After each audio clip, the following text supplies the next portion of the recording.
Om Shri Ganeshaya Namaha. Om Shri Saraswatye Namaha.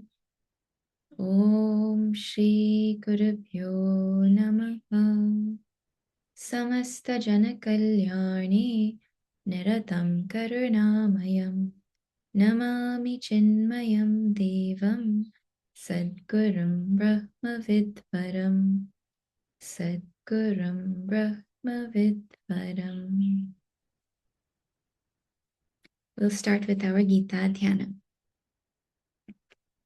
Om Parthaya Pratibodhitam Bhagavata Narayanena Swayam Vyasena Grathitam Purana Munina Madhye Mahabharatam Advaitamritavarshiniim Bhagavatim Ashtadashaധ്യായിനി Amba Tvamanusandadhami Bhagavad Gita Bhavadveshinim Namostute Vyasa Vishala Buddhe Pullaravindayatapatra Netra Yena Tvaya Bharatatelapurnaha Prajvalito Jnanamaya Pradipaha Prapanna Parijataya Totra Vetraikaparnaye Jnanamudraya Krishnaya Gītāmritaduhe Namaha Sarvopanishado Gavo Dogdha Gopalanandanaha Partho Vatsasudhir Bhokta Dugdham Gītāmritam Mahata Vasade Vasatam Devam Kamsachanuramardanam Devaki Paramanandam Krishnam Vande Jagadgurum Krishnam Vande Jagadgurum Hari Om. Hari Om and good morning to everybody. We are starting this morning Bhagavad Gita chapter 18. Chapter 18 happens to be the longest chapter of the Bhagavad Gita. For those who don't know, Bhagavad Gita is a dialogue between Bhagavan Sri Krishna and Arjuna. I'm saying that because at one of the camps we had with some kids here, we were asking what is Bhagavad Gita? And some kids said it's the story of Lord Rama. So, that taught us that we can't really take anything for granted anymore. What is Bhagavad Gita? It is a dialogue between Bhagavan Sri Krishna and Arjuna. And this Bhagavad Gita starts with the setting of the Mahabharata war. It comes in the middle of Mahabharata, this Bhagavad Gita, and it starts with the setting of the actual war. And for those, I think that everybody knows this, but Arjuna, seeing his family on the other side, could not fight. And he said to Bhagavan Sri Krishna, my hands are shaking, my limbs are trembling, I cannot fight with my family, And he dropped his weapons and he said vehemently to Bhagavan Krishna, I will not fight. Bhagavan Sri Krishna screamed at him. He said, what is wrong with you? Where is this cowardliness coming from? You've been waiting for your whole life to fight this war with these Kauravas, And still again, Arjuna said, no, but how can I kill my guru? How can I kill my elders? He goes on. But he looks at Bhagavan Sri Krishna and he realizes Bhagavan Krishna is not impressed with his arguments. And so Arjuna had a little sense, Luckily, he had a little bit of sense in this devastating moment. And so he surrendered. He surrendered to Bhagavan Sri Krishna. How did he surrender? Early in chapter 2, there's a very, very, very famous verse. Karpanya dosha upahata swabhavaha. He admits that my thinking has been compromised, to put it simply. Dharma sammura cheta. I cannot figure out what is right and wrong. I'm confused about my duty. So Arjuna was clear that his thinking was compromised. And he was able to diagnose and admit his own problem. Then he said, Prachami tvam, I'm asking you, yet shreyasya, that which is good for me, nishchitam bruhitan, may you please tell me decidedly, certainly, what is good for me. Shishyasteham, I am your shishya. So in the beginning of chapter 2, having realized that that Bhagavan Sri Krishna is not impressed with his arguments, Arjuna surrendered. He became the disciple of Bhagavan Krishna. See what he did. He diagnosed his problem. We don't even know we have a problem most of the time. Then he went to the right person. You know how many people tell us how they're struggling with some health issue because they didn't go to the right doctor in the beginning? And it took so long to figure out a problem that could be solved way earlier as a simple thing, right? Well, Arjuna went to the right person. And finally, the best thing that he could have done is he became the disciple of Bhagavan Krishna. You know, everyone knows this, but Arjuna and Bhagavan, many people know this. Arjuna and Bhagavan Sri Krishna were BFFs. They were like best friends ever. They spent so much time together. In fact, I think Arjuna would have been the one person that Bhagavan Sri Krishna really, really spent time with in this Mahabharata that we see, right? And not only that, Arjuna was also Bhagavan's devotee, right? Now you tell me, you're with your best friend, you're with your Lord of your universe, right? In the forest with nothing to do. Ideal place for satsang. And at that time, Bhagavan Sri Krishna didn't give him Bhagavad Gita. Now, conches have been blown, kettle drums have been banged, everyone is ready, arrows are held like this in shooting position. And at that time, Bhagavan gives Bhagavad Gita. Well, it didn't make sense. You had so much free time before. Why now? Because it is only when we become a disciple that we can learn.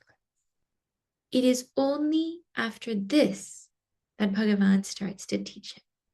And so at this point in the beginning of chapter 2, Arjuna's role changes from soldier and friend to Shishya. And it is only when his role changes that Bhagavan's role also changes. And Bhagavan stops just being his charioteer and friend and now becomes his guru. It is only when he becomes his guru that the teaching starts. And so this is actually a really important point for us, that our relationship with saints, our relationship with even Bhagavan, is what will determine their relationship with us. It is only when we surrender, it is only when we become a shishya that we can start to learn.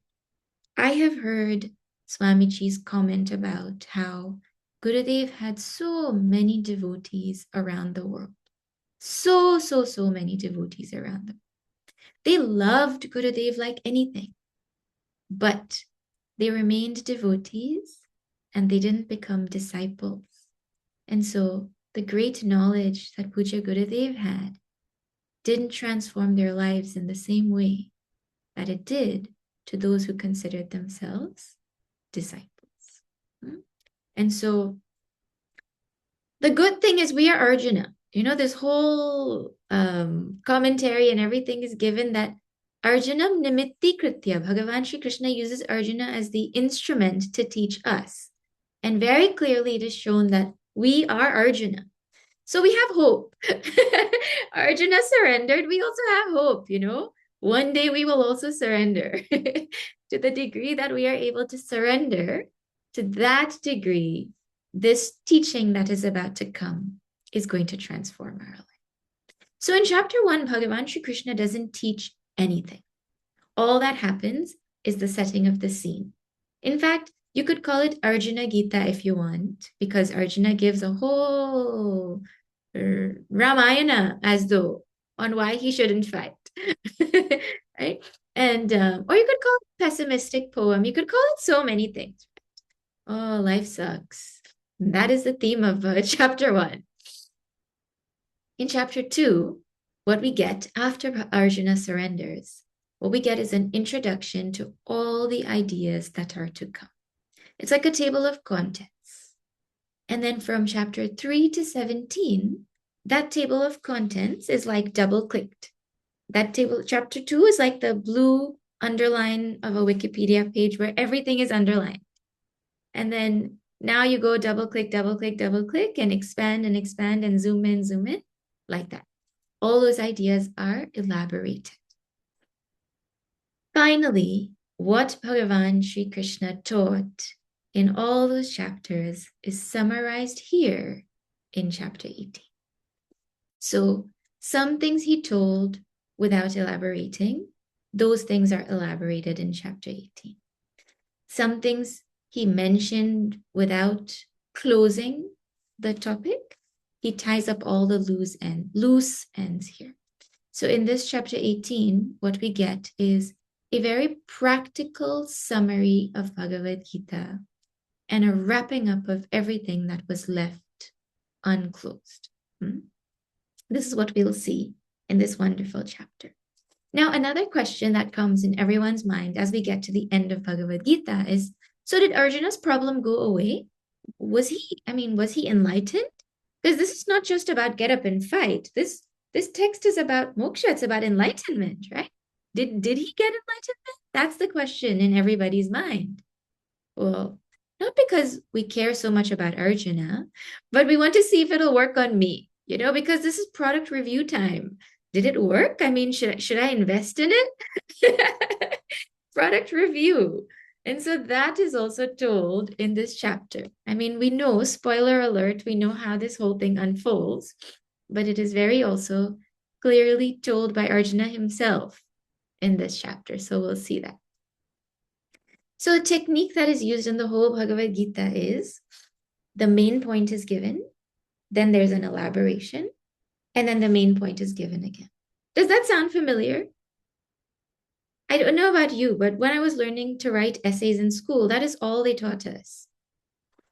Tell your main point, then elaborate on it, then conclude with your main point again. In news also, that's how they do it. They start by stating the main thing. They tell a whole set of things after that. And again, they tell the main thing at the end. This is not English language, English literature technique. This is not news world technique. This is Bhagavan Krishna's technique. Everybody is using Bhagavan's technique only, right? This is the best way to communicate, and that is what Bhagavan did. Now, you may say, well, I missed the previous chapters, and today's my first day of class. Can you tell me what Bhagavan said? Well, 17 chapters. Are you kidding? But our rishis are so, or you might say, well, I came to some, but I kind of forgot. Can you tell me what Bhagavan said? Actually, our saints, our Mahatmas are so wonderful at summarizing, compressing the main point of elaborate things, right? And so what is the summary? In short, what does this Bhagavad Gita teach? Well, from the point of view of sadhana, the first 6 chapters focus on karma yoga. Stop acting selfishly, start acting selfless. And by doing that, I develop purity of mind. The next 6 chapters, chapters 7 to 12, focus on bhakti yoga. And we study that, or we practice that for chitta ekagrata, for single-pointedness of mind. I'm supposed to come to see Bhagavan everywhere in this universe. And then finally, jnana yoga, which is the practice of knowledge for removal of my ignorance. So Karma Yoga, first 6 chapters, Bhakti Yoga, 7 to 12, and Jnana Yoga, 13 to 18. From the point of view of sadhana, this is predominantly, not only, predominantly you'll find these themes. Then from the point of view of the essential teaching of the Upanishads, it is explained that there's that Mahavakya Tattvam Asi, that thou art. I am supposed to realize that I am that reality that pervades this entire universe. And so the first 6 chapters are a commentary on what the word tvam means. The nature of jiva, of me, is described. 7 to 12 describes the nature of Ishvara, Tat. And the last 6 chapters describe Asi, the equation of oneness of me, the jiva, and Tat, Ishvara. And so like this, there are actually other ways in which the chapters are divided, but this is the main theme that is covered in the 18 chapters of Bhagavad Gita. So this 18th chapter summarizes all the ideas of Karma Bhakti Jnana Yoga. It summarizes the ideas of Jiva Ishvara and their oneness. And so if you have studied the whole Gita, no, let me correct that statement. If you have studied and remember the whole Gita, then it is really cool to see all the ideas come together in this chapter. But not only that, actually, in the introduction of this chapter, Bhagavan Adi Shankaracharya, who comments on whose commentary we study in our Advaita tradition, he says, this chapter is actually a summary of all the Vedas. All the Vedas are summarized in this chapter 18. And so if you study this chapter well, you don't need anything else. Now, after hearing such great praise of chapter 18, someone might wonder, well, Bhagavan, why didn't you just start with this chapter 18? Why 1 to 17? Just straight away 18, Shri Bhagavanu Vacha, one time. That is like going to the gym and the trainer telling you, today we'll start with like 10-pound weights. And after 2 months, we'll start lifting like 50 pounds. And in about 6 months, maybe you'll get to 150 pounds. I don't go to the gym, so I'm just making up numbers. If they're wrong, please substitute with the right numbers, okay? Now, so after 6 months, you'll be lifting 150 pounds or whatever is the accurate number. Then you say, oh, that is wonderful. Okay, I'll come back in 6 months for the 150 option. The buildup of ideas is what gets us to the wonderful nature of this chapter. But that also doesn't mean if you're joining for the first time or if you've missed some chapters, you should drop off now, right? Don't worry. We will recap the context and ideas also as we go along. Because at the same time that this is a summary of the previous 17 chapters, every chapter also stands alone as its own Upanishad, its own Shastra. And so it can be studied on its own. Okay. The other thing that came to my mind when I heard how wonderful this chapter was, well, if this chapter is so wonderful, how is it going to start? It must start wonderfully if it's so wonderful. And so it starts with a question from Arjuna. Arjuna Uvacha, that is how it starts. So I was thinking, well, Arjuna's question must be fantastic for such a fantastic chapter. Right, so let us see what is Arjuna's question in this most fantastic, wonderful, beautiful chapter 18. Arjuna Uvacha. Arjuna Uvacha. Sannyasasya Mahabaho. Sannyasasya Mahabaho. Tattvamichhami veditum. Tattvamichhami veditum. Tyagasya cha hrishikesha. Tyagasya cha rishikesha.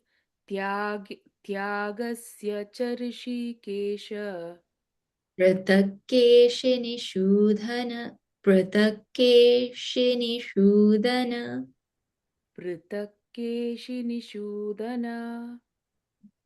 Okay.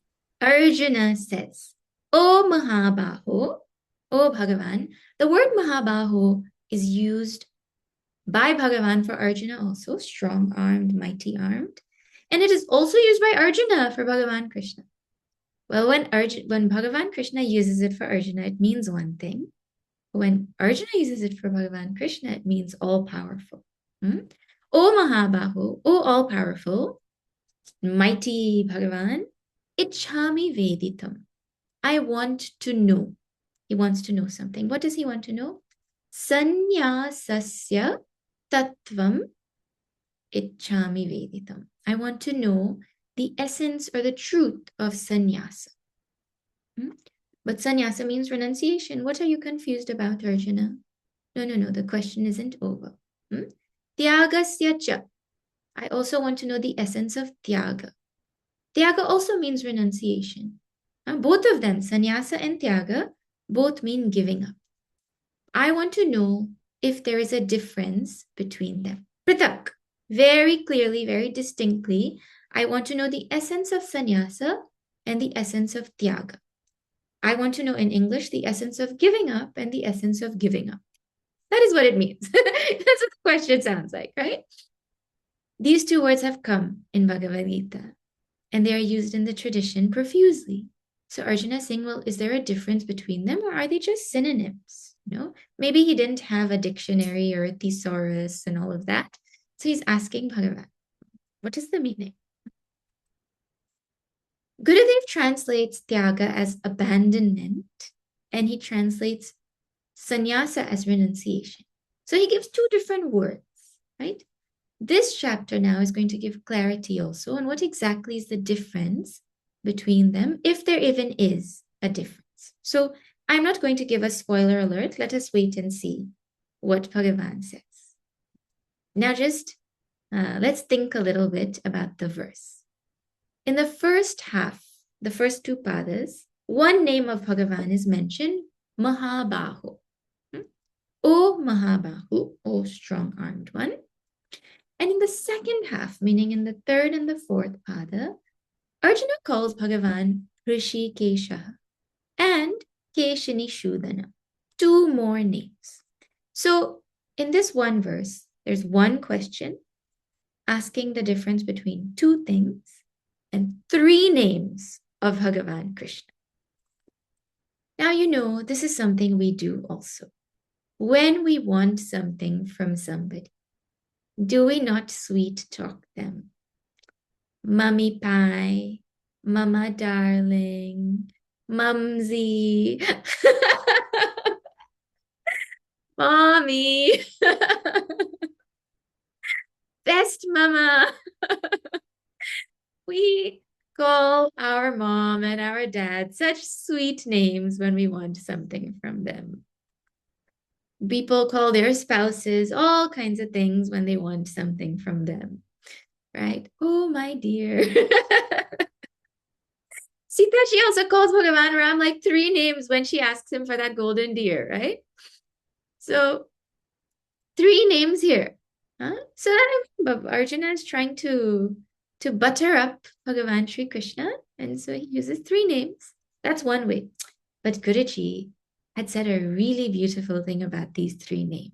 Guruji is so wonderful at taking the names of Bhagavan and teaching us so much in the choice of names. Huh? So see what Guruji said. He said, Keshini Shudana is the one who killed the Asura Keshini. There's an Asura called Keshini, and Bhagavan Sri Krishna killed him. So one of his names is the slayer or the killer of, destroyer, remover of Keshini.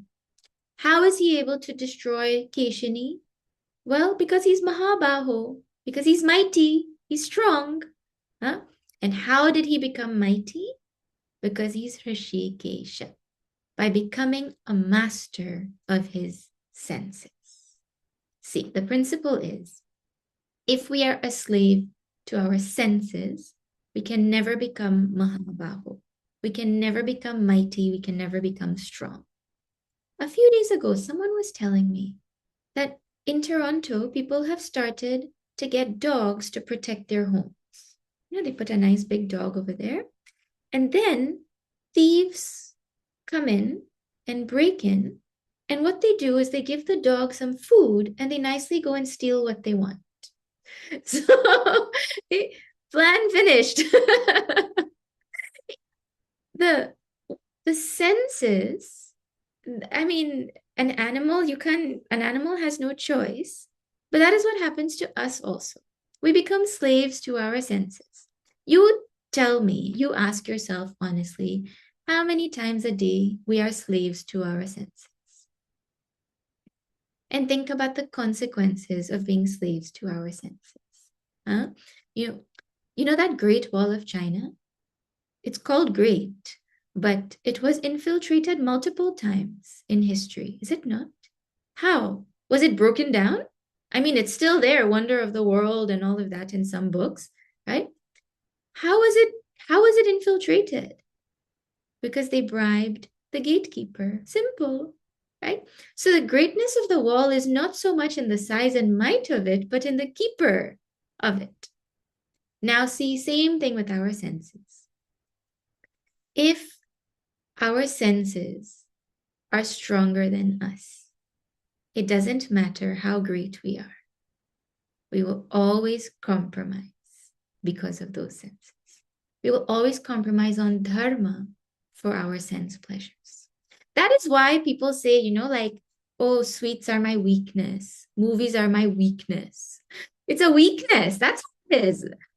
Slavery to senses is a weakness. And marketing companies know that so well. So they face the kitchen exhaust such that when you're passing, it exhausts your energy for everything else. And the only thing that's remaining is you have to go and get it. So, so these names of Bhagavan Krishna are meant to teach us something. We're not going to go and kill Keshini Rakshasa outside, but to destroy the Rakshasi tendencies in my mind, I need strength. And that strength starts with mastery of my senses. I am only as strong as my control over my senses. Mm-hmm. So now, actually, the names of Bhagavan in this verse are really cool. But let me tell you something very honestly. I was very disappointed in Arjuna's question. I think underwhelmed is the right word. Like, such a beautiful chapter in Arjuna. This is your question? Really? First of all, Arjuna, since the beginning, has been asking about sannyasa. And he's still asking about sannyasa. Like, so many chapters he's asked about sannyasa. Here we are in chapter 18. Again, his question is sannyasa. Then this is the question that is going to start an amazing chapter. And then the other thing is, honestly, how many people care about tyaga and sannyasa and all of that? Do people not say, well, I could just study right here in my home. I don't need any tyaga sannyasa business. Huh? In Q&A sessions, when someone asks a question that you don't really care about, then people zone out. Oh, yeah, I don't, and just take a mental 1 minute break. And then suddenly everyone will laugh and you'll be like, oh, I missed something good. What did I miss? we have that tendency, no, this doesn't apply to me, leave it, right? But just think about it a little. If Arjuna is asking about sannyasa again, huh? That means one thing is Bhagavan himself can tell you something over and over again, and you can still not be clear about it. That shows, well, either you didn't listen properly, or you have misconceptions in your mind that are not allowing the knowledge to take root, or Bhagavan assumed you knew something you didn't. Well, that's not possible with Bhagavan. Or this knowledge is not so easy to grasp. So we have to go on listening, thinking, churning again and again on these ideas. So that is one. The other thing it shows is that really the greatness of Bhagavan is he can take this simple question and use it to summarize all of the Vedas. If someone comes and asks you the difference between Tyaga and Sannyasa, you can summarize all of the Vedas in that question? I mean, if someone asks you to summarize all of the Vedas directly, we still can't do that. And here Bhagavan is taking a random question and going to summarize all of the Vedas. That is a reflection of the beauty, wonderful genius of Bhagavan. Because he's directing the show. he is inspiring Arjuna to ask the questions for us also, right? And the other thing it shows is that it shows how important the topic of Tyaga and Sannyasa is. So if we didn't care about it and we were going to zone out, well, we better zone in because it is the question that is going to give us the summary of all of the Vedas. So if somebody is scared of these words, they shouldn't be. It is an essential part of a sadhaka's journey to think about this concept of giving up. You know, some of us say we don't like this sannyasa business and giving up. We don't like giving up and all of that. But actually, everyone becomes interested in sannyasa at some point in time. I'm not talking about orange clothes literally, per se, but we are very ready and we have all thought about sannyasa at multiple times in our life when there were difficult situations. Is it not? Arjuna is in the forest and it's time for satsang. At that time, what is he thinking? Kingdom, kingdom, kingdom. Now, time to fight for dharma. But because he has to fight his family and it's difficult, what is he thinking? Sannyasa, sannyasa, sannyasa. Give up this, give up this, give up this. Anytime we get a difficult situation, the thought of sannyasa comes. Means the thought of giving up, the thought of running away, it comes helplessly. And we even go to Swamiji's and try to phrase our questions in such a way that they tell us it's okay, drop it, leave it. And we'll ask our question to every person in every possible way till we get the answer we want. We want to draw when we get a difficult situation. But that sannyasa is not encouraged. Arjuna had tried. Bhagavan already said no so many times to him. Stay here and do your duty. In every possible way, Arjuna tried, and always Bhagavan said the same thing. You're not going anywhere. Huh? He said to him, in fact, you love sannyasa so much, don't worry. Real sannyasa is karma yoga. Stay here and do that. So, but this topic of sannyasa is really important. Huh? Arjuna somehow still has questions, and so Bhagavan will clarify. And so Bhagavan is now going to answer the difference between Tyaga and Sannyasa to start this chapter. Before he tells Arjuna his answer, he gives the opinion of other wise people. Not otherwise people, but other space wise people. What do these two words mean? Tyaga and Sannyasa. Are they same? Are they different? So let us chant now verse number 2. Shri Bhagavanuvacha श्रीभगवानुवाच Kamyanam karmanam nyasam काम्यानां कर्मणां न्यासं Sannyasam kavayo viduhu सन्न्यासं कवयो विदुः Sarvakarma phalatyagam सर्वकर्मफलत्यागं Prahustyagam vichakshanaha. प्राहुस्त्यागं विचक्षणाः. Okay. Kavayo viduhu. Kavayaha viduhu. Wise people consider or regard kamyanam karmanam nyasam, the giving up of kamya karma, of desire-prompted action, as sannyasa. So sannyasa equals the giving up of desire-prompted action. This is the definition of sannyasa according to Panditaha, wise people. Bhagavan Adi Shankaracharya says, Kavaya means Panditaha, wise people. Now, giving up desire prompted action. But is all action not desire prompted? In Manusmriti, there's a phrase, there's a verse that comes that says, Yadyat hi kurute kinchit tattat kamasya cheshtitam. Whatever we do, any action that we do, has desire behind it. It is impossible to tell somebody to act without desire. Huh? So it is not literally meaning drop every single desire. It means, here desire means selfish desire. Hmm? Kamya karma has that meaning inbuilt in it. Selfish desires are what are being asked to be dropped. Hmm? There are different types of karma. You must have come across it in your study at some point. Nitya karma is daily duties. We have to shower every day. We have to exercise every day regularly, whatever. We have to clean our environment. We have to eat. So there are certain nitya karmas. We have do japa every day, like that.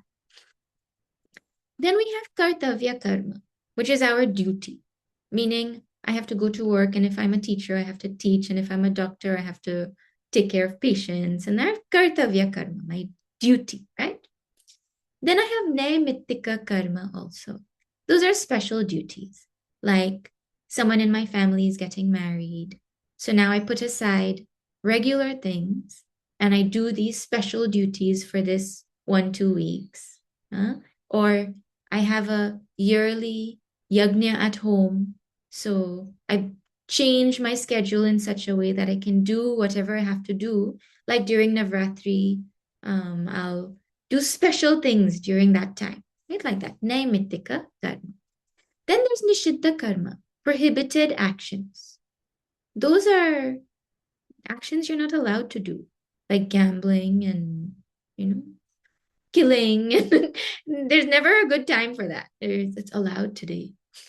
Not allowed. Nishiddha, forbidden. Hmm? And then we have kamya karma. Kamya karma is selfish karma, which is done for oneself, thinking about myself. I'm doing it because I want more security, more comfort, more name, fame, power, pleasure, wealth, recognition, whatever, right? Or I want a better next life. I want to be Indra's boss in the next life. Huh? Or I don't care about Indra, but I want a better next phase of life. So in the summertime, I mean, we used to do this. What extracurricular am I going to do so I can put it on my resume? Better future resume planning. We make all our decisions thinking what will look good on my resume, like that. Selfish karmas. Any kamya karma will be anything I do in pursuit of my own name, fame, pleasure, etc. Thinking about myself. The focus is me, not the action, not the duty. And so kamya karma is not a forbidden action. I mean, is it forbidden to eat ice cream for your own joy? Is it forbidden for somebody to go and do a manicure for their own joy? It's not forbidden, right? But the point is, Bhagavan is saying here that some wise people say sannyasa means giving up karma that is done for selfish reasons only. Hmm? What you do selfishly, you give up and replace with selfless things. Hmm? Stop acting selfishly, start acting selflessly. That itself is called sannyasa by some wise people. Hmm? Then the second half of the verse tells what is tyaga. Prahus tyagam vichakshanaha. Wise people, other wise people, call tyaga as sarva karma phala tyagam, as the giving up of all results of action. So, one, sannyasa is giving up of desire prompted action, and tyaga is the giving up of the results of action. Meaning, I'm doing the action without thinking about what I'm going to get from the action. So that is the distinction that is made in this verse between sannyasa and tyaga. Actually, from one point of view, both of them amount to the same thing. Because if somebody is not thinking about the results of action, if somebody is not thinking about themselves when they're doing an action, well, then they're not thinking about the result also, right? But you can be giving up the result and still thinking about the action. So it works one way, but not the other. Anyways, that is it'll come again in this chapter, so we'll see it when it comes then. Now, some people hear this kind of thing and they say, Sanatana Dharma is so uncompassionate, it's so cold, it's so You always have to think about other people, other people, other people. But what about myself? What about my happiness? Some people feel that feeling when they hear, be selfless, don't be selfish. Um, but in that, see, there's a couple of assumptions. One is there's an assumption that in thinking about other people, I will always be unhappy. If I think about others instead of myself, I will be unhappy. Is that true? See, when parents think about their kids' happiness before theirs, does that make them unhappy? I mean, kids is still it still comes under me and my. That's a different thing. But the principle that me thinking about somebody else's happiness very well has the capacity to make me happy. So it is not true that if I think about other people or if I think about selflessness, it means I'm compromising my happiness, right? It is very possible to be selfless and get joy. We teach kids this from a young age. Teaching sharing is what? Give up something that is yours for someone else to enjoy it. And in that giving up for someone else to enjoy, you get the joy of them enjoying also. From a young age, we try to teach children this. So the assumption that I will be unhappy if I think about other people is not true. The other assumption that we make is doing selflessly means doing things that won't make me happy. I have to be selfless. I can't think about myself. But that is not what is being said. See, if somebody is a painter by nature, that is who they are, they just naturally have the capacity to paint. Is it not that the act of painting itself makes them happy? They get a joy from just putting that brush on paper. Huh? So if now that person who is naturally a painter stops thinking that I'm going to paint so I can sell this painting and make a lot of money, and they start thinking, hey, there's this talent in me. Let me bring it out for the benefit of people to see the beauty of painting. They still have the capacity to get joy from the act of painting without thinking about the result that is going to come as a result of the painting.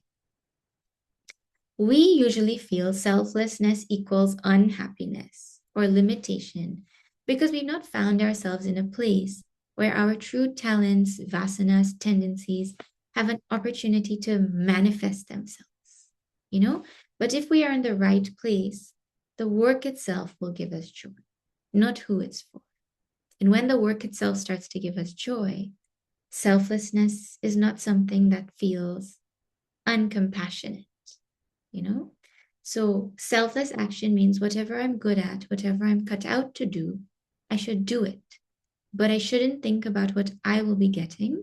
I should think about how it's a contribution to society, how others can benefit from it.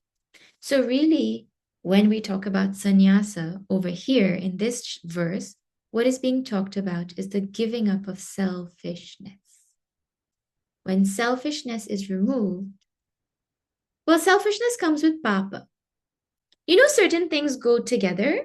Like, I don't know if if you from Trinidad and Guyana, there's this song, Pulari bina chutney kaise bani.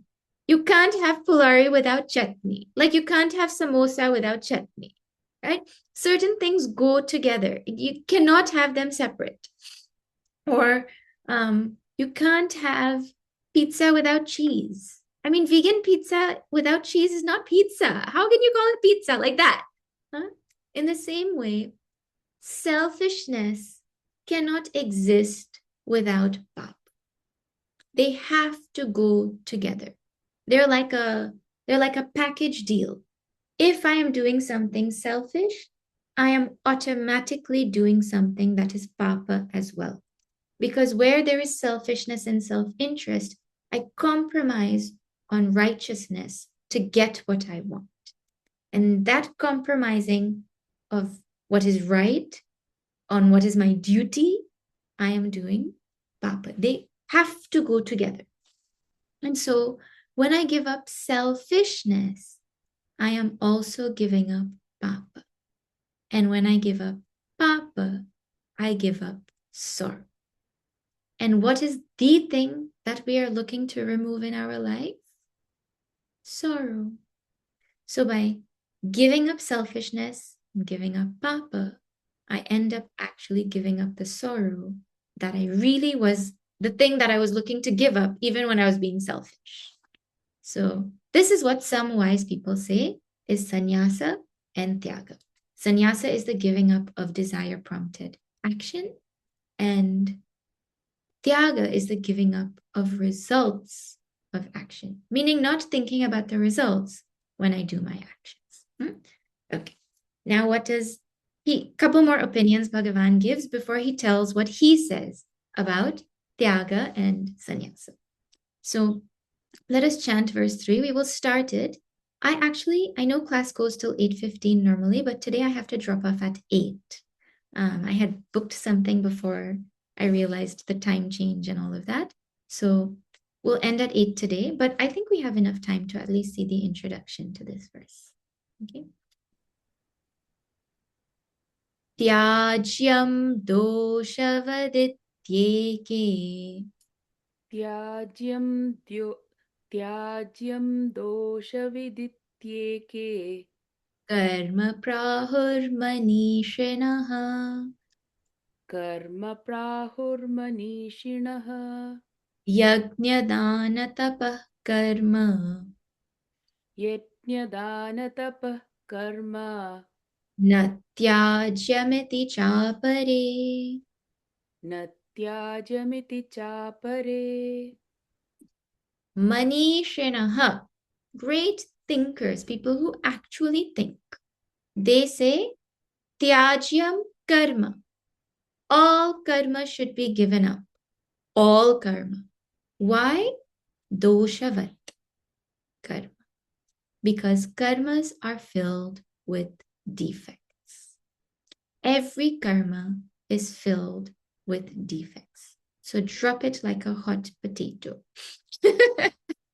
Doshavat, filled with defects. You know, if you go to a store to buy a curtain and that curtain has a hole in one tiny little corner, forget a hole. Even if like one thread is coming out of the curtain in the store, will you buy it? Well, you go and look for another one. That will very well happen to you by the time you reach home. You know, a thread might pull here and there. But in the store, I refuse to pick up a curtain that has a tiniest bit of defect. Correct or wrong? Don't let me buy something defective. What, are you joking? I'm not paying money for that. Or if I will pay money for it, I'm going to the counter and I'm going to make sure they give it to me for like 20% the price. Right? So, oh yes, this has a defect. Perfect. Let me get a discount on it. People are there like that also, right? So, so we don't like things with defects. Huh? Now, every karma has defects. What is the defect of karma? Is it true that every karma has a defect? Has defect? What? Every action has defects? Bandha hetutva. The biggest defect of karma is that it causes bondage. See, when I do a bad karma, I have to get the results. If I was mean to somebody, well, the law of karma is that I have to be meaned back to. That's not English, but someone has to be mean back to me too. Right? That's the way it works. If I, um, if I, well, I mean, endless. I can't even start to think about things. If I lie to somebody, someone has to lie back to me. That karma, right? What goes around comes around. Simple. What you sow is what you reap. Okay, but what if I do good karmas? You know, I work really hard. I work really sincerely. I go to work every day on time. I never miss a day. What is the result? Well, I'll get a promotion. How is that a bad thing? More money. a wonderful promotion, is it not true that it comes with its own defect? What is the defect of a promotion? More responsibility. Hello. Even the wonderful thing called a promotion that you yourself worked for sincerely. Well, it has its own defect, isn't it? The principle about karma is that good or bad, I have to come back to reap the result. And anything that I have no choice over eventually feels like bondage. Look, my cousin was telling me that she told her nanny one day that she loves watermelon, right? And so her nanny went to the store and bought watermelon for her. And then she came home and she gave her a piece. And the next day, nanny said, I bought the watermelon for you. You better eat it. You better finish it. Now that watermelon is bondage. And not only then, every time she went out, she bought watermelon and said, I bought watermelon for you. Now eat it. Love for watermelon became bondage. Whenever, whether we love or hate something, when we are forced to enjoy it also, that thing is bondage. Every karma, every single karma is dosha. Now, see, even from another point of view, right? I do something like puja. Puja is a good karma or a bad karma? Oh, well, we're in Gita class. We better say it's good. How can you say puja is bad?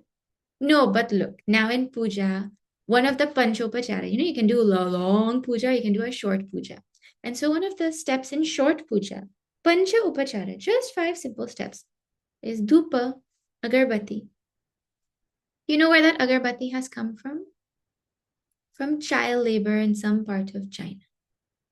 So now here I am doing a wonderful thing called puja to purify my mind. And what am I doing? I'm holding an agarbatti that has been made by child labor in some other part of the world that I may have no idea about. Huh? But the fact that I'm using it means that I am engaged in the karma. If I didn't have a demand for it, they wouldn't make it. So I am promoting the child labor because of which I got it. So really, we are always engaged in a whole chain of karmas that we don't even know. Karma is doshavat. It is impossible to do a karma that is only good. Because see, we know this principle. Every iota of the universe has positive and negative, correct? Every atom has positive and negative. So it is not possible to do a karma that is only good. That goes against the rules of Dvandva Samsara. Everything has to necessarily have both. So every karma, from any point of view that you take, is doshavat. So the principle is just don't do karma. Well, Bhagavan, that sounds like the that's like the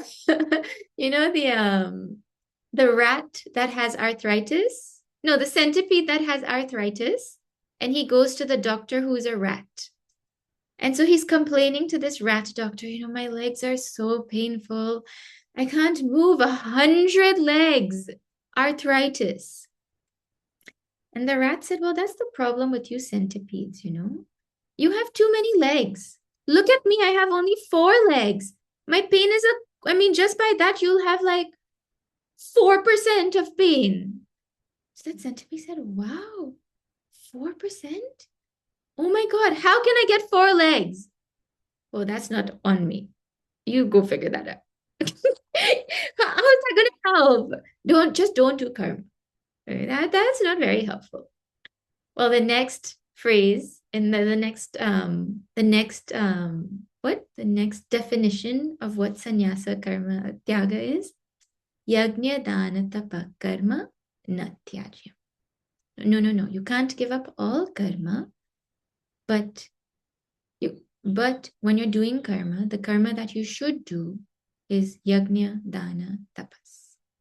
We talked about yajna, dana, tapas already extensively in chapter 17, but we'll see again. It is being said here that yajna, dana, tapas ought not to be given up. So we'll pick up right here when we meet back next week. Okay. Interesting or not? Chapter 18 starts in a very interesting way, huh? So now everyone has to think for themselves also. What does Tyaga and Sannyasa mean to me? What does giving up mean to me? What does it look like in my life? You know? And not only that, if it is such an important topic for Bhagavan, then I have to make it important for me. Do I run away from giving up? Do I give up only when it is convenient? Am I scared of the concept? Give thought, to where it fits in your life currently, what you think about these words, Tyaga and Sannyasa, and we'll pick up with that next week. If you have any questions, please write them down so you don't forget. I'll take them up when we meet next week. Okay? It's really nice to be back in class. Feels like a long time. Well, I guess it was a long time because 3 weeks off, right? Yeah. We'll do closing prayer and I'll see everybody next week. Om Purnamada Purnamidam Purnat Purnamudachyate Purnasya Purnamadaya Purnameva Vashishyate. Om Shanti Shanti Shanti.